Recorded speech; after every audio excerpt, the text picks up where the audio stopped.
Hello and welcome to the launch of the Family Matters Report. My name's Catherine Liddle and I'm the CEO of SNAICC, National Voice for Our Children. Let me begin by acknowledging the land from which I join you today, the ancestral lands of the Bangala people in Port Augusta, and I pay my respects to their ancestors and elders, past, present and emerging, and to the elders of all our Aboriginal and Torres Strait Islander nations right across the continent. I would like to honour Aboriginal and Torres Strait Islander children and families. Our campaign works to see the rights of children protected so that they grow up safe and cared for in family, community and culture. I also welcome my co-chair for the Family Matters campaign, Dr. Paul Gray, as well as SNAICC's chairperson, Auntie Muriel Bamblett, and all of the Aboriginal Torres Strait Islander leaders who are with us today, including members of the National Family Matters Campaign Leadership Group. Today, we will hear from Leadership Group members Karl Williamson, a Wiradjuri Koori man and Senior Manager of Social and Emotional Wellbeing and Mental Health at Kimberley Aboriginal Medical Services, and Jacynta Krakouer, a Meneng Noongar woman living in Naarm, a social worker and research fellow at Monash University. I would also like to acknowledge the Honourable Michelle Landry, Minister for the Department of Social Services. Thank you for taking the time to be part of this launch and respond to the findings of this report. And thank you to the Honourable Linda Burney, Shadow Minister for Families and Social Services, who will shortly be sharing a message. We're joined by parliamentarians from around the country, and I'd like to thank you all for taking the time to join us today. I would also like to acknowledge the member organisations of the Family Matters Strategic Alliance of more than 210 organisations from across our continent, and in particular, our key sponsors who are listed on the front page of this year's report. And finally, a special thanks to the Aboriginal and Torres Strait Islander carers and family members, as well as child and family services practitioners who have joined us today. Some of you may be joining us from the 9th SNAICC National Conference, where we've been hearing from some of our amazing Aboriginal and Torres Strait Islander leaders in the child and family sector. So that brings us to why we're all gathering here today, and it's to talk about how our culture is a protective factor for our children. Today, as we have done since 2016, we are launching the Family Matters Report 2021 to put a spotlight on the progress governments and communities are making to reduce the number of Aboriginal and Torres Strait Islander children in out-of-home care. Family Matters is Australia's national campaign that works to ensure Aboriginal and Torres Strait Islander children and young people grow up strong, safe, and cared for in family, community, and culture. The campaign was a response to our people's voices and the growing concern about the increasing number of our children removed from family by child protection systems. Our campaign calls for an end to the overrepresentation of Aboriginal and Torres Strait Islander children in these systems within one generation. That's 2040. This year's report makes for uncomfortable reading. If you're not uncomfortable, go back and read it again and remind yourself that we are talking about children, not numbers. Since its first release in 2016, the Family Matters Report has continued to expose the growing representation of Aboriginal and Torres Strait Islander children in out-of-home care when compared with non-Indigenous children, and this year's report is no different. At June 30, 2020, there were 21,523 Aboriginal and Torres Strait Islander children in out-of-home care and permanent care. Our children were 10 times more likely to be in the system than non-Indigenous children, with rates particularly high in Victoria and Western Australia. 79% of these children, that is 17,068, are permanently living away from their birth parents. Putting that into context, Aboriginal and Torres Strait Islander children make up 6% of all children in Australia, yet they represent 39% of the total number of children living away from their parents. That was a lot of data, and it doesn't matter what angle you look at it from, it's an ugly picture. What it really means is that for every 16 Aboriginal and Torres Strait Islander children, at least one child is living away from their parents, sleeping in a different bed, sometimes a number of different beds. Many of these children will never get to know their own brothers or sisters. They may never know their elders, their grannies, their parents, and their kin. We know that the Commonwealth, state and territory governments have committed to reduce the overrepresentation of Aboriginal and Torres Strait Islander children in out-of-home care by 45% by 2031 through the National Agreement on Closing the Gap. And the Family Matters Report is a reminder that this is ambitious, but it is not unachievable. While our projections show that it is likely to increase by 54% by 2030, we can turn this around if we act now. This is not a tweak here or there. We are talking about radical transformation. So what does transformation look like? Let's talk for a minute about legislation and policy and how the system is failing our children. We are seeing a concerning trend towards permanency, with high and increasing rates of children on third-party parental responsibility orders nationwide. This is a direct result of policies that drive a focus on putting children in permanent placements within 2 years, without a focus on supporting our families and reunifying children. Across most jurisdictions, reunification rates continue to be lower for Aboriginal and Torres Strait Islander children than for non-Indigenous children. So that's less and less children returning to live with their parents or family, disconnected from their cultural and spiritual heritage. Let's talk about dollars. We aren't doing nearly enough to keep children out of the system in the first place. 84% of government child protection funding is spent on intervention and out-of-home care. Only 16% is invested in supporting our children and families with early intervention and prevention services. This picture isn't just ugly, it's upside down. Let's talk about the underlying drivers.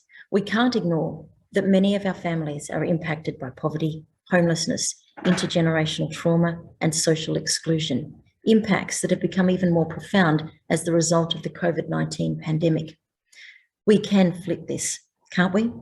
Let's invest in supporting our families, building up our Aboriginal-led services that provide phenomenal wraparound programs and support to ensure parents, children and families feel empowered, culturally safe and cared for. This report can be used to inform how we work better together and ensure our children and families are happy, healthy and safe, strong in culture. Together, we can overhaul the current child protection systems that are often based on rigid and harmful statutory interventions that don't lead to better outcomes for our children or our families. Together, we can stop the conveyor belt that our children enter onto when they become part of the child protection system. Together, we know we can reach the Closing the Gap goal by removing barriers for our children and support for our families to care for our children. To reach this target, we only need to reduce the rate of entry to care by just 5% each year. If we do this, then the Family Matters goal to end overrepresentation of our children in child protection by 2040 will be a reality. It might seem like an enormous challenge, but for 1,500 generations, that's 1,500 generations, we have shown that we are capable of achieving the impossible. It is our children's right to feel connected to their songlines, their story, their dreaming, and as their custodians, we owe them that right. The future for our children lies in the balance, and we call on governments at all levels to commit to doing things differently. With collective action, we can transform the system and shift the dial to uphold self-determination and invest in Aboriginal-led solutions. The Closing the Gap Agreement and the new National Framework for Protecting Australians' Children, 2021 to 2031, governments will need to prove that they mean what they say in supporting positive, preventative measures that strengthen our families. We can truly transform the system if we truly value Aboriginal and Torres Strait Islander decision-making. We need to value the great work that our people and our communities are already doing to help our families and children heal and be who they want to be. Once again, our Family Matters report puts a spotlight on the incredible Aboriginal and Torres Strait Islander organisations that provide ongoing wraparound support for our children and families so that children can be strong, so that they can be healthy in their early years, the years that matter most for our children. The answers to this can only come from us. With the Closing the Gap Agreement and the National Framework, we have the tools to enable change. Now, we just need to use those tools and put this into action. We need to listen to our communities, and we really need to be bold. Let's not forget the commitment governments made to the United Nations Declaration on the Rights of Indigenous Peoples to Autonomy and Self-Government is a crucial factor in moving forward with self-determination. Self-determination is already being increased through the delegation of statutory powers in states such as Victoria and Queensland. Yet we also need support mechanisms and adequate resourcing for genuine partnerships and service delivery to be effective. The report shows higher investment in community-controlled organisations in states such as Victoria, Queensland and New South Wales. Some states are setting clear targets to reprioritise investment to community control. Effective programs that incorporate Aboriginal family-led decision-making in Queensland and Victoria are proven to improve decision-making processes. Community-controlled programs to support kinship care in New South Wales, the Northern Territory, South Australia and Victoria have ensured that efforts are made for our children to keep connected to family, community and culture. Some states and territories are making commitments through dedicated strategies and adopting statewide programs to eliminate the overrepresentation of Aboriginal and Torres Strait Islander children in out-of-home care. But these programs need adequate support and commitment so that they can be translated into practice and implementation, or they will have little impact. This year, we have heard from Aboriginal community-controlled organisations from across all states and territories in response to their governments. Some states and territories show more progress than others in implementing the Aboriginal and Torres Strait Islander child placement principle, a principle that ensures our kids are at the centre of any decision made about them. In finishing, I want to say that every number, every statistic in this report is a child that wants to feel loved, that wants to be trusted by the people around them, that wants to learn his or her own story and to understand his or her own dreaming and to walk a path of strength and pride. Let's hold that child's hand and be bold. Let's promise to lead them into a future that's bright, where they can be who they want to be and proud of who they are, connected to their family, their community, and their kin. These things are hard, they're ugly, we don't like them, we don't want to be saying these things. I'm going to take a moment, I'm going to give you all a moment. I'd like to take 1 minute actually, and to just think about those numbers and those statistics and remind yourself that they're children. 1 minute, please.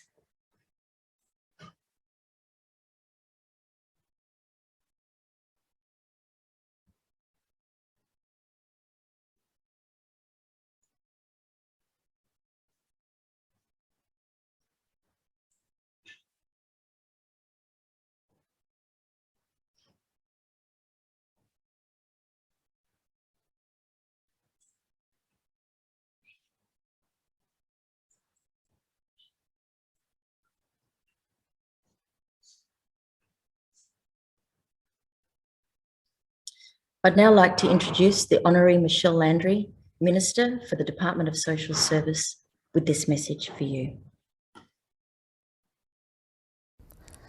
I would like to begin by acknowledging the traditional owners of the land on which we gather today and pay my respects to elders past and present.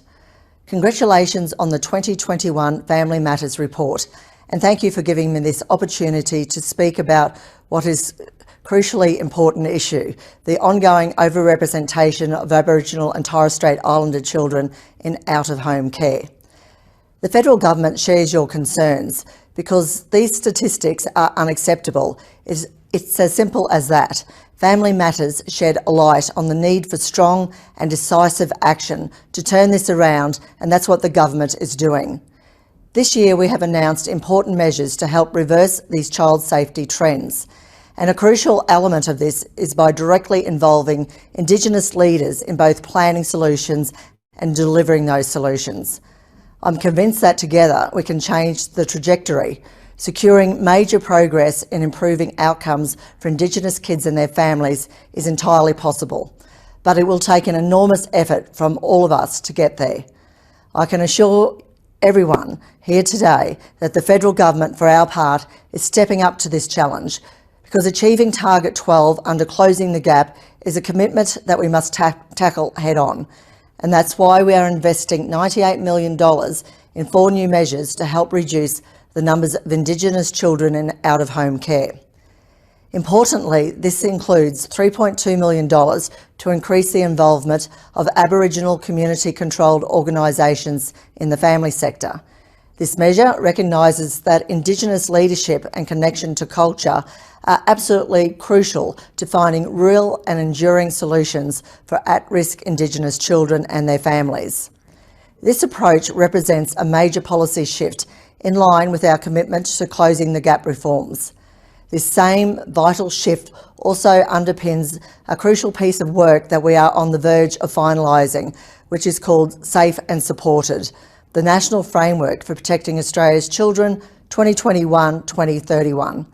The new national framework's aim is to make significant and sustained progress in reducing rates of child abuse and neglect, as well as addressing the generational cycles of disadvantage. We owe it to our most vulnerable children to get this framework right, and I'm optimistic about what it could potentially achieve over the next 10 years. Indigenous leaders, including SNAICC, played a lead role in designing this new framework, and I look forward to that leadership continuing as we deliver the framework's first 5-year Aboriginal and Torres Strait Islander action plan. When it comes to our efforts to improve child safety in Australia, I think the title of your report, Family Matters, says it all.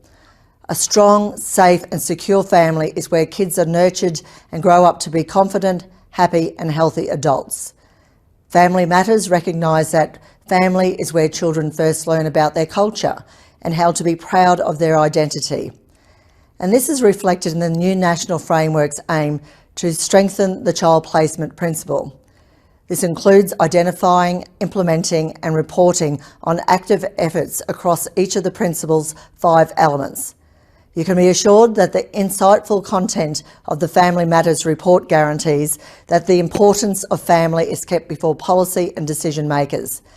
And so I look forward to continuing to work in close partnership with SNAICC as we develop and deliver new policy measures which promise a bright future for Indigenous children and their families. Thank you.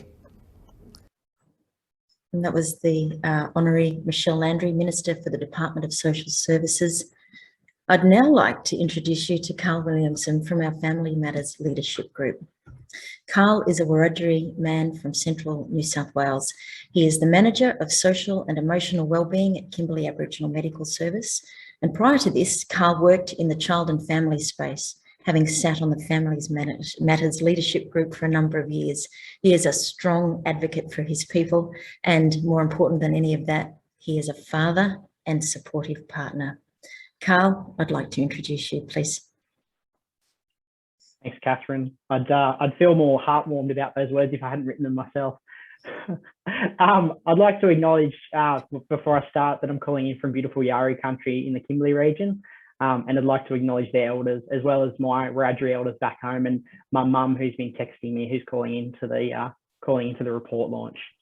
I'd like to start today by congratulating my colleagues on another excellent and confronting Family Matters report. And I think Catherine said it excellently when she said each of these statistics is a child, and we need to really be mindful of that. Showing the progress and lack of progress across the key areas throughout the subsequent year-by-year reports offers the opportunity to highlight the lack of meaningful commitment governments are making in keeping children safe and connected to family, community and culture. I'd also like to highlight the work done by a number of my colleagues, including my subsequent speakers and Family Matters mob Jacynta and Paul, on the Safe and Supported report outlining a framework for protecting our kids, as Michelle mentioned.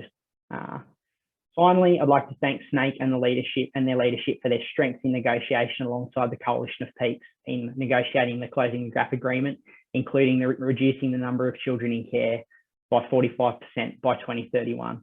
This is absolutely ambitious and absolutely achievable, and I'm so glad that Catherine and the Coalition were able to keep this statistic strong.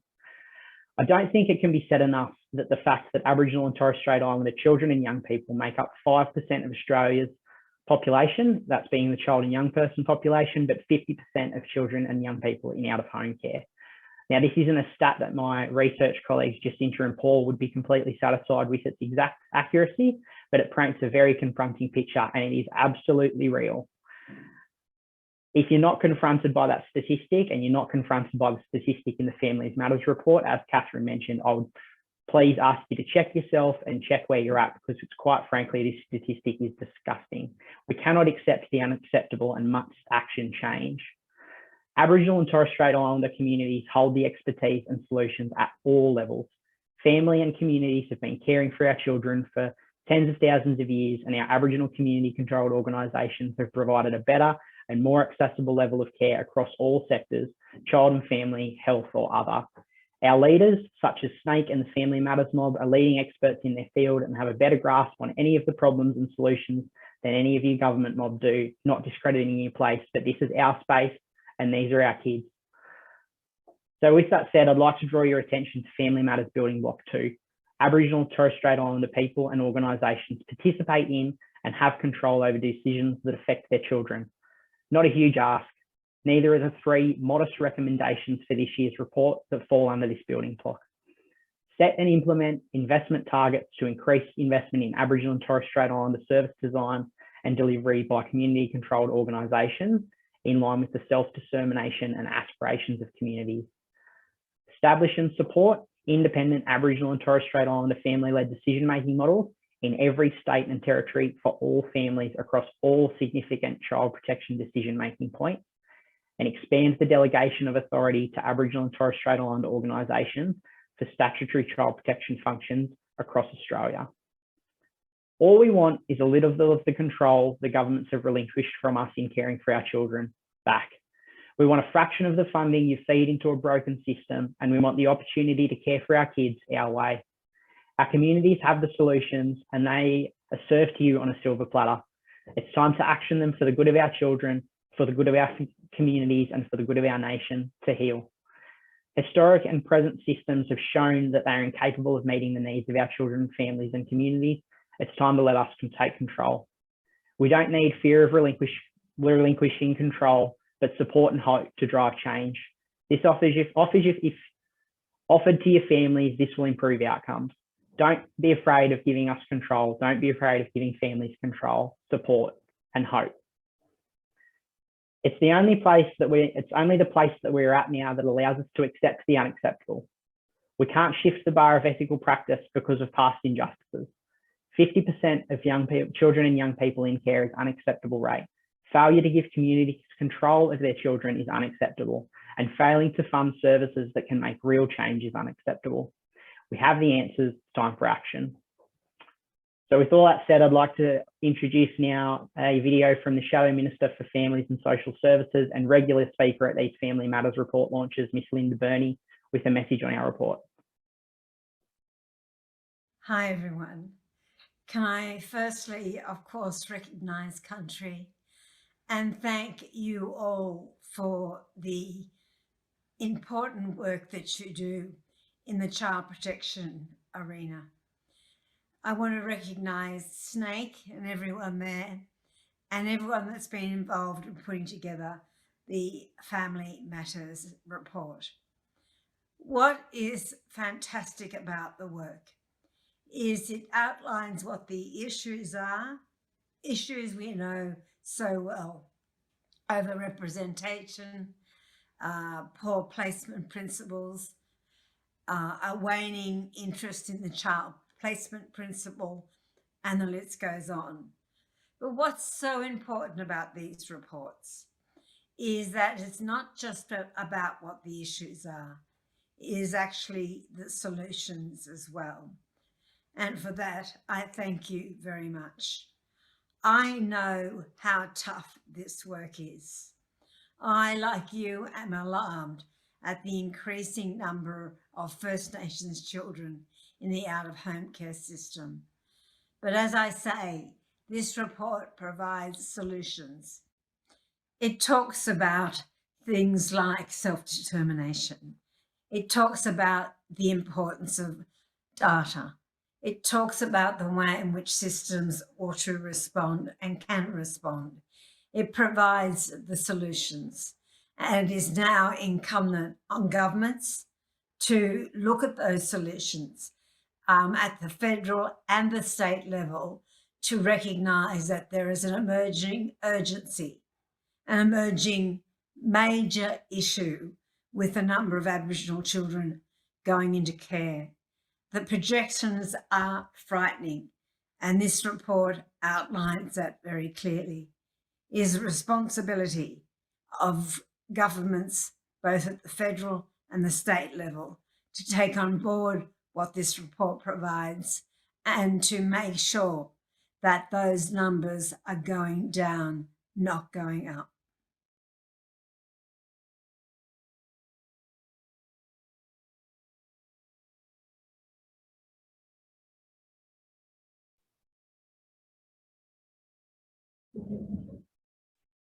And that was the Honourable Linda Burney. It's now my great pleasure to introduce you to Jacynta Krakouer. Jacynta is a sorry, I've just lost my place. The team behind me has forgotten that I'm on a webinar. And they wave and say sorry. We'd now like to hear from Jacynta Krakouer.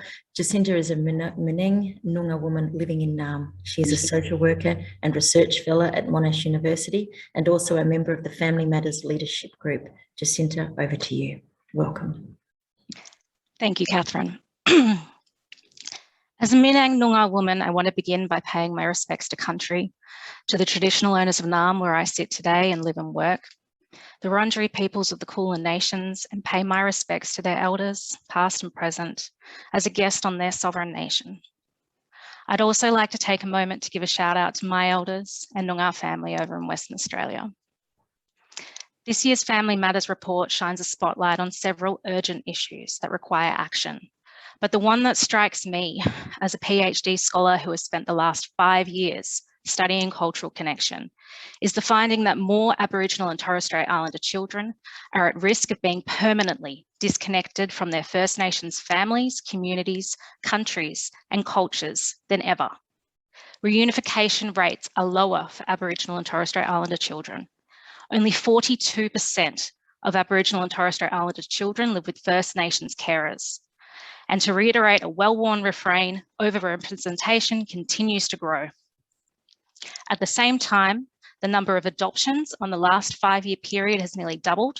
79% of our children are in long-term out-of-home care, and our children on permanent care orders are exiting the system into adoption-like arrangements where we just don't know what has happened, whether they have meaningful connections to their First Nations families, or if they're being immersed into non-Indigenous ways of knowing, being, and doing.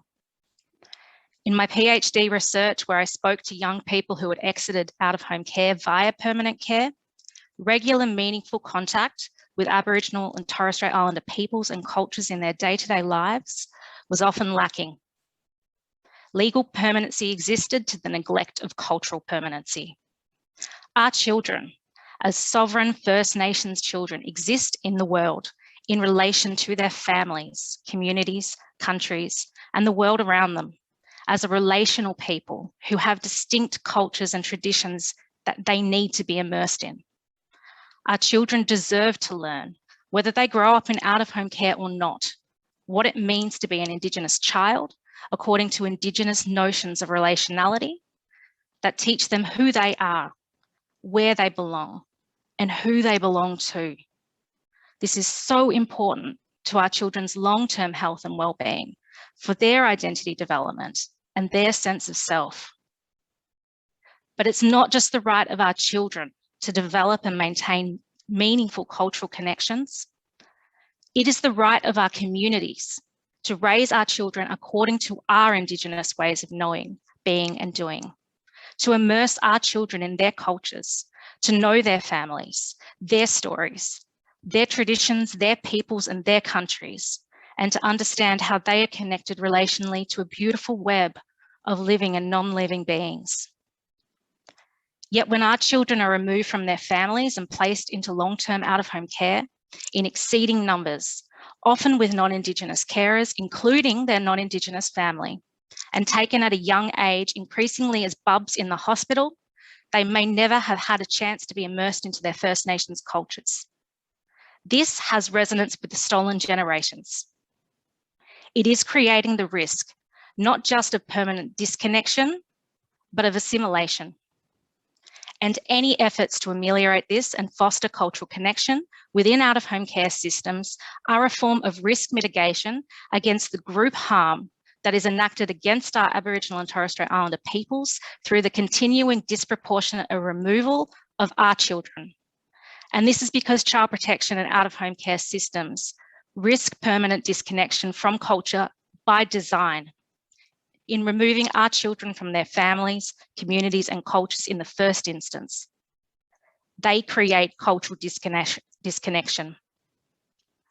And we are left to pick up the pieces and try to correct the harm that the system has created. It has created this harm throughout the stolen generations, and it continues to do so.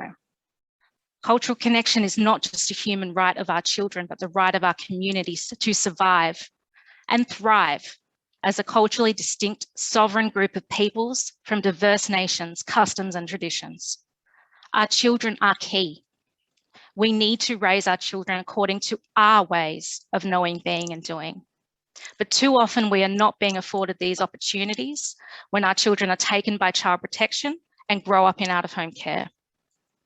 I call today on all Australian governments to take the messages within this year's Family Matters report seriously and to take action now by increasing investment into prevention and early intervention to address the drivers of disproportionate placement into out-of-home care and end the overrepresentation of our children in out-of-home care and child protection systems, to end the risk of permanent cultural disconnection, to end the ever-present threat of assimilation, if not elimination, posed to Aboriginal and Torres Strait Islander peoples and communities through disproportionate child protection removals.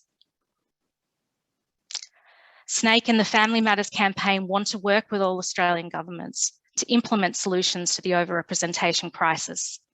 But we need you to heed our calls, to listen to our knowledges, our wisdom, to take the messages in this year's Family Matters report seriously, and most importantly, take action based on our recommendations and our solutions. Anything less will continue to see all Australian governments being complicit in the perpetuation of another stolen generations. I'd like to now hand over to my colleague and co-chair of the Family Matters campaign, Dr. Paul Gray. Paul is a proud Wiradjuri man from New South Wales with immense experience in the child and family sector and upholding the rights of Aboriginal and Torres Strait Islander children and families. Thank you. Thank you, Jacynta. And can I just take a moment to acknowledge the powerful words of Catherine, of Karl and Jacynta and their advocacy for our children. As a Wiradjuri man, I would like to acknowledge country, joining today from here on Tharawal country, and pay my respects to elders past and present, acknowledging their ongoing custodianship of this land. I also want to take this opportunity on behalf of the Family Matters campaign, on behalf of Family Matters, to thank the Honourable Michelle Landry, Minister for the Department of Social Services, and the Honourable Linda Burney, Shadow Minister for Families and Social Services, for their contributions to today's launch.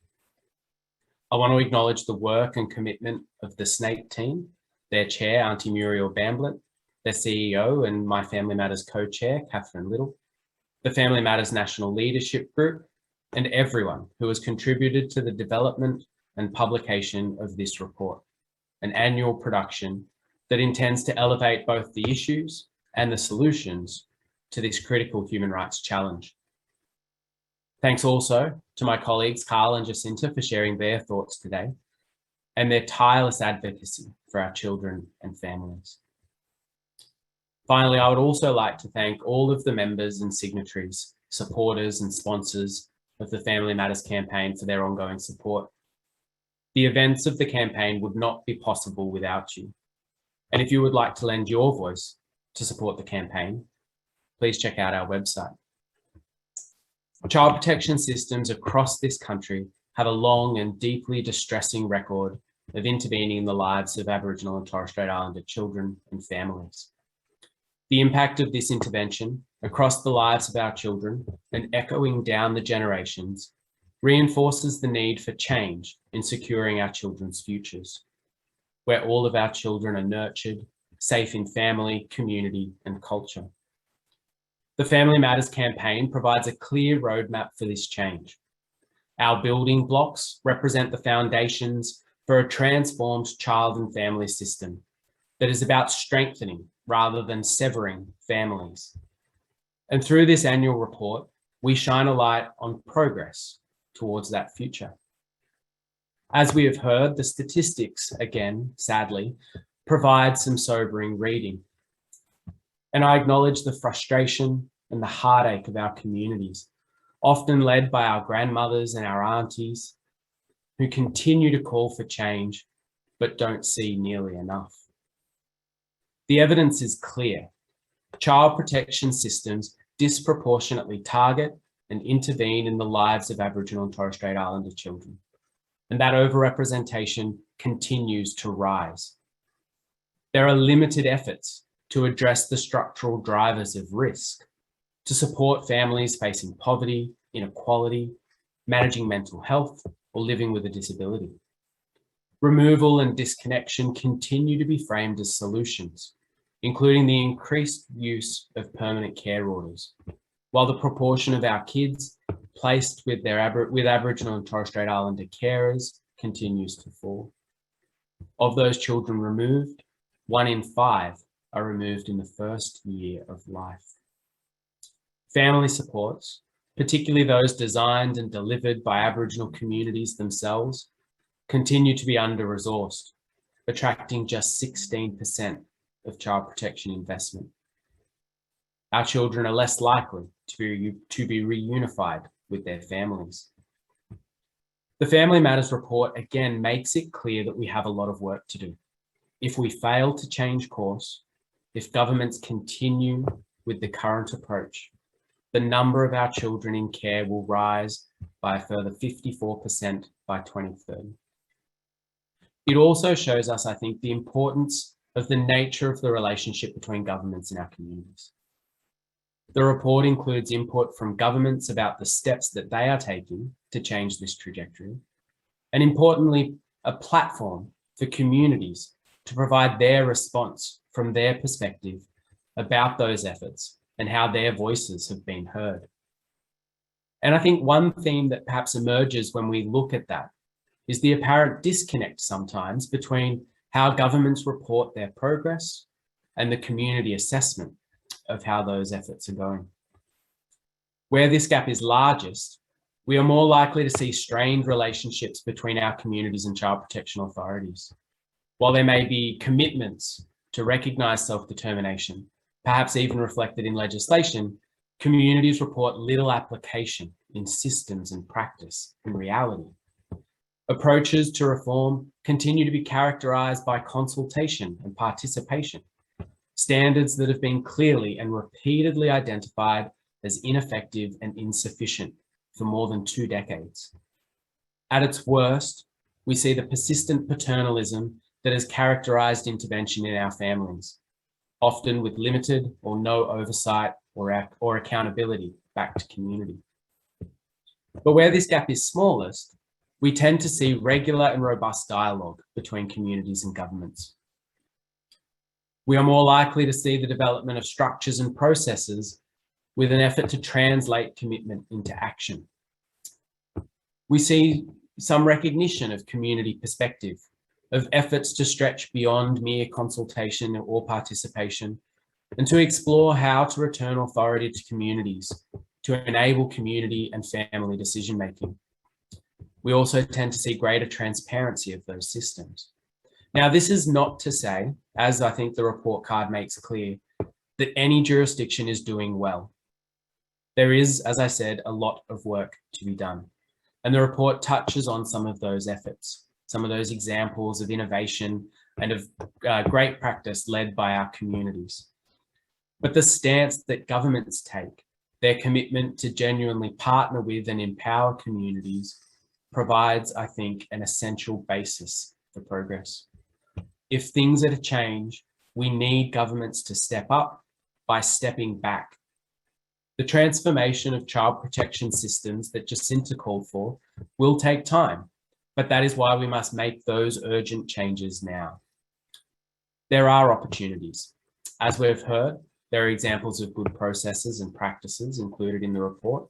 There's the National Agreement on Closing the Gap, the National Framework, and other national strategies, efforts to elevate First Nations voices, and the establishment of Aboriginal and Torres Strait Islander Children's Commissioners. And all of these provide opportunities for change. But commitment and agreement, plans and policies are not worth much if they're not matched with action. Action to fundamentally challenge the foundational assumptions and structures through which governments continue to impose themselves on Aboriginal and Torres Strait Islander children, families and communities, starting with that flawed assumption that governments know best. Action to recognise the right to self-determination, of governments relinquishing their exercise of power and control, enabling our communities to shape our own lives, to determine our own future and the futures of our children.